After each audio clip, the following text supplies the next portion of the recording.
I wanted to create this project, Zero, when I left my old group in 2015. I wanted to write something a bit more challenging. Basically, I had all these ideas in my head that I needed to get out, and I wanted to do it in a proper produced album. I got involved with the Zero EP through Matthew just contacting me out of the blue.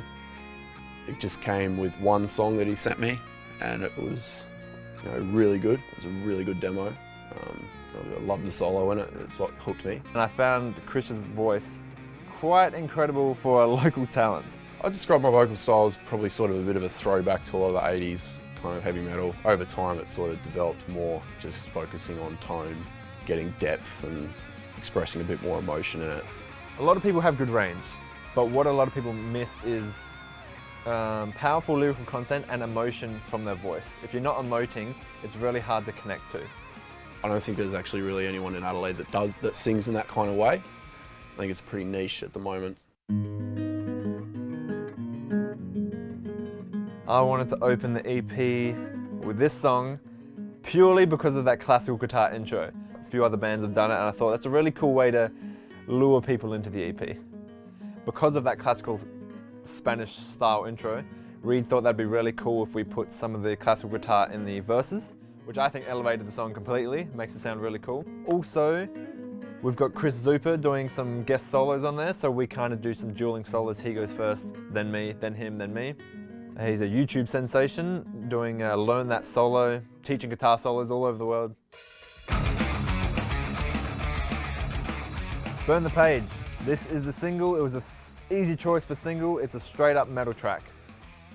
Yeah, definitely from the start what drew me in was just the structure, how it was played, so delivery. It showed a lot of confidence in his ability. It wasn't held back. Yeah, this one was a bit more of a technical challenge just as far as the down picking goes.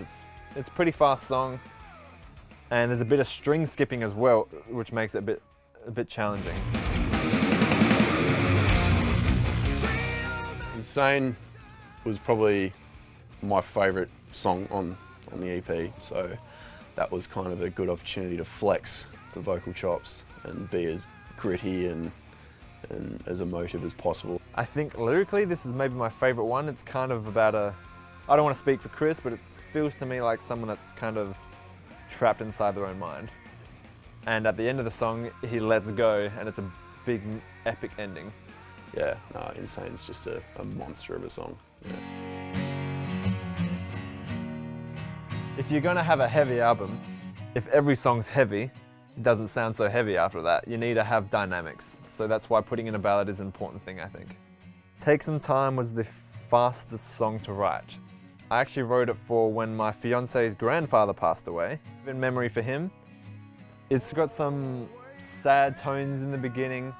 It's an acoustic song, it's the ballad of the EP, but then it builds up to kind of a nice crescendo and celebrating a life.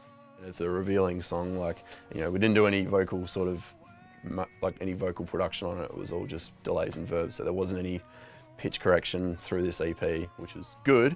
It turned out great, obviously, and it's just always that 5% gradient of production quality in the final stages that can take a song that you're okay with to being a song that's like, okay, yeah, no, that's all right, that's pretty good.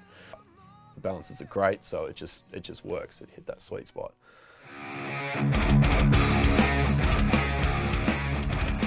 Watchmaker is the epic long song, 6 minutes plus, and I knew I wanted to write something like this because I knew it would be a personal challenge for me.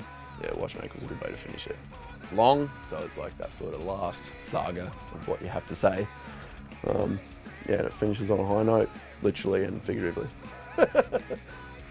Chris's melodies on this are probably the best on the EP, I think. Did a really good job, great vocally.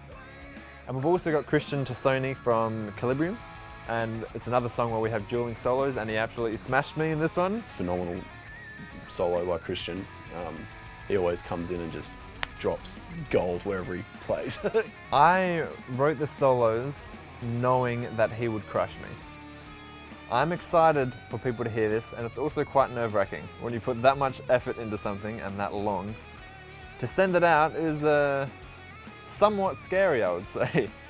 And I was just listening to it on the speakers in the studio actually, and it sounds, it sounds very good. Very full, very big, and that's what we were going for. It's not super produced, but it's not raw, it's kind of just where we wanted it, and I think people will be surprised. There's a ballad on there, there's heavy stuff, there's progressive stuff. There's a little something for a lot of people.